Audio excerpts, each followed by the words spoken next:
बिस्मिल्लाहिर्रहमानिर्रहीम। अस्सलाम वालेकुम माय यूट्यूब फैमिली। आज की रेसिपी है बेहतरीन से बघारे बैगन की रेसिपी। हैदराबाद स्टाइल में बना रही हूँ मैं। सिंपल और इजी झटपट बन जाते हैं। आप ज़रूर ट्राई कीजिए मेरी रेसिपी को।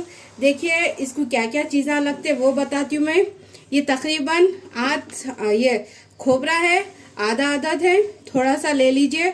तकरीबन 2 टेबल स्पून है, 2 टेबल स्पून ही फली है। और तिल है 1 टेबल स्पून। और 2 अदद प्याज है। इसको अच्छी तरह से मैं भून के तेल में फ्राई करके ला चुकी हूँ। अब इन सभी चीज़ों को अच्छी तरह से मिक्सर जार में बारीक पेस्ट बना के रेडी कर लूंगी मैं। चलिए अब इसको अच्छी तरह से पीस के ला लेंगे।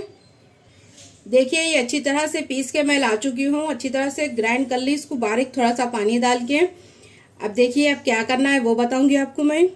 अब देखिए बैगन ले लीजिए। ये तकरीबन 250 ग्राम है।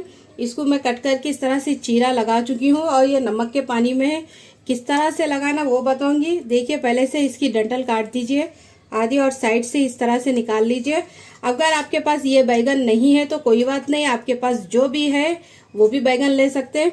अब देखिए अब इसको इस तरह से बीच में ले लेके पूरा नीचे तक कट कर लीजिए और इसको देख लीजिए खराब है या कैसे है। अब ये रेडी हो चुका है। अब चलिए इसके बाद मैं नेक्स्ट बताऊंगी। अब देखिए आधा कप तेल भगोने में मैं चढ़ा चुकी हूँ।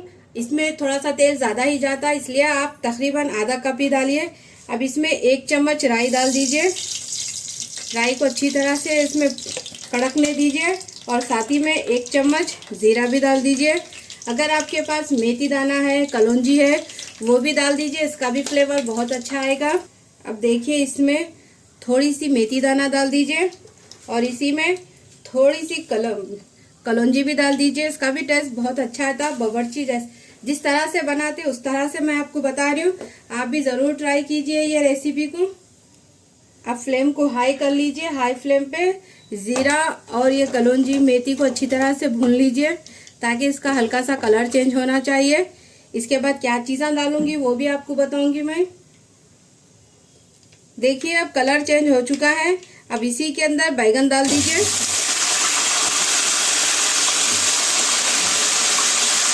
अब बैगन डालने के बाद अब इसी के अंदर हरी मिर्ची डाल दीजिए और थोड़ा सा कड़ी पत्ता डाल दीजिए। डाल के अब इसको अच्छी तरह से भून लीजिए। बैगन का कलर चेंज होना चाहिए तब तक इसको अच्छी तरह से भून लीजिए। देखिए बैगन अच्छी तरह से फ्राई हो चुके हैं।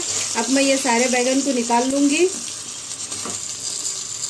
देखिए इसका कलर अच्छी तरह से एकदम से ये गोल्डन होना चाहिए, तब तक इसको फ्राई करिए, तभी इसका जायका भी अच्छा आएगा और बहुत ही मज़े के बनते बैगन ये।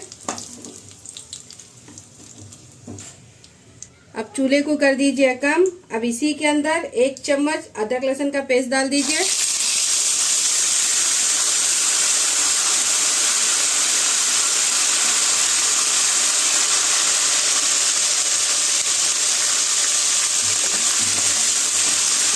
अब इसकी कच्ची बू जाने तक पका लीजिए, इसको अच्छी तरह से भून लीजिए। अब देखिए ये अच्छी तरह से भून चुका है। अब इसी के अंदर पिसा हुआ मसाला डाल दीजिए। फ्लेम को लो करिए, हाई फ्लेम पे मत डालिए, नहीं तो आपका ये मसाला नीचे चिपक सकता।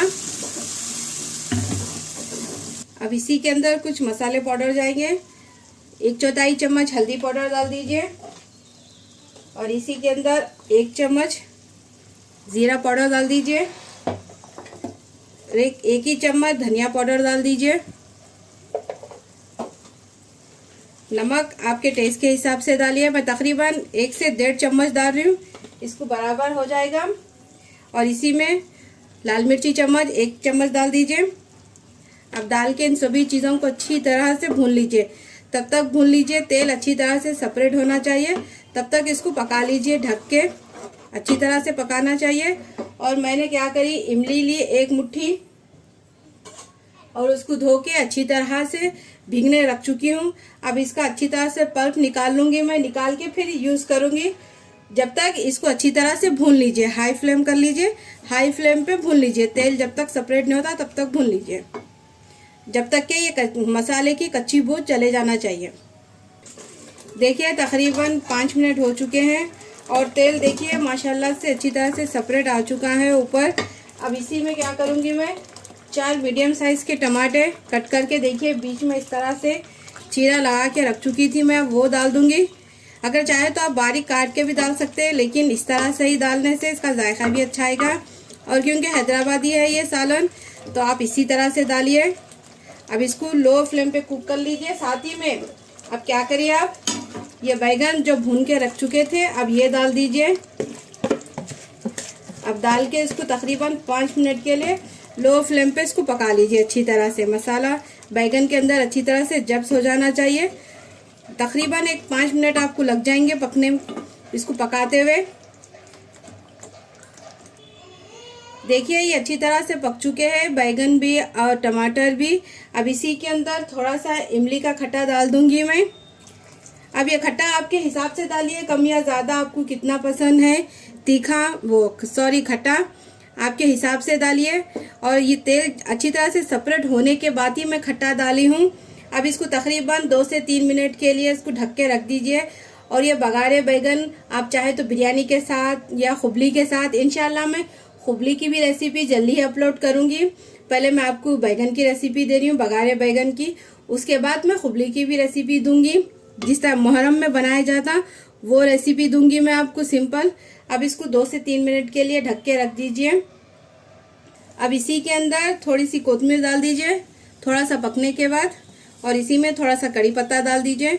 और माशाल्लाह बहुत ही जायकेदार बैगन की रेसिपी रेडी हो चुकी है। ये बघारे बैगन आप भी ज़रूर ट्राई कीजिए मेरी रेसिपी को। अब देखिए लो फ्लेम पे कम से कम इसको ढक के मैं 3 मिनट के लिए ढक के रख दीजिए। अच्छी तरह से खट्टा भी पक जाएगा, उसके बाद इसको सर्व करके बताऊंगी मैं।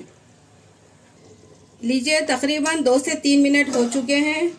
देखिए बैगन रेडी हो चुके हैं, बघारे बैगन या मसाला बैगन भी बोल सकते हैं आप। देखिए माशाल्लाह से चूल्हे को कर दीजिए आप ऑफ करके। अब इसको मैं सर्व करके बताऊंगी मैं आपको। और इंशाल्लाह आप इस मुहर्रम में ज़रूर ट्राई कीजिए, जिस तरह से मैं बताई खट्टा वो सब चीज़ें उसी तरह से डालिए और आपको बहुत पसंद आएगा। और इसकी थिकनेस इतनी ही रहती, ज़्यादा भी मत करिए पतला, नहीं तो खाने में मज़ा नहीं आएगा बिरयानी के साथ और चाहे तो खुबली के साथ। और टमाटे भी देखिए माशाल्लाह से गल चुके हैं। और इसको ज़्यादा नहीं गलाते, बस इस तरह से ही थोड़े से गदरे गदरे रखते हैं इसको, एकदम से गला के वो नहीं कर देते हलवा। देखिए माशाल्लाह से बघारे बैगन रेडी हो चुके हैं। अब इसको मैं आपको सर्व करके बताऊंगी और मेरी रेसिपी की ट्राई कीजिए। ट्राई करके आप कमेंट्स में लिख के बोलिए किस तरह से आपको भी पसंद आए या आपकी फैमिली में, और आपको बनाए ज़रूर मेरे को बताइए। लीजिए माशाल्लाह से बेहतरीन से बघारे बैगन रेडी हो चुके हैं। इसका कलर भी देखिए माशाल्लाह से, इसका लुक भी, और खाने में तो इतने मज़ेदार है। मैं ट्राई करके आपको बोल रही हूँ, आप ज़रूर ये मेरी रेसिपी को ट्राई कीजिए। और इंशाल्लाह कोई और भी रेसिपी सीखना है तो मुझे कमेंट बॉक्स में बताइए, इंशाल्लाह मैं ज़रूर बनाना सिखाऊंगी। अगर ये रेसिपी मेरी पसंद आई तो मेरे चैनल को कीजिए सब्सक्राइब, लाइक कीजिए मेरी रेसिपी को, ज़्यादा से ज़्यादा आपकी फैमिली में, ग्रुप में शेयर कीजिए। प्लीज़ मुझे सपोर्ट कीजिए। चलती हूँ, दुआओं में याद रखिए। अल्लाह हाफिज़।